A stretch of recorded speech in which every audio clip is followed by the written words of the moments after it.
sa supporters, humanda na ang lahat ng mga Pinoy dahil magbabalik na ang angas ng Pinas. Ang undisputed Super Bantamweight World Champion na si Naoya Inoue ay may nakakagulat na inamin sa paparating na laban nila ni Luis Nery.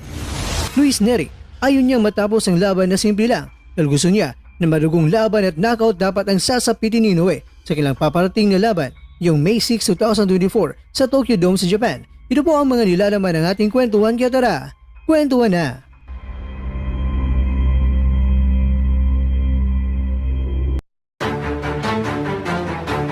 Well, ayun na nga kakwento. Ang sinabihan na wala ng laban mula nang umalis sa kanyang dating promoter. Habang nasa dating promoter ay nakapagbigay ng dangal sa ating bansa.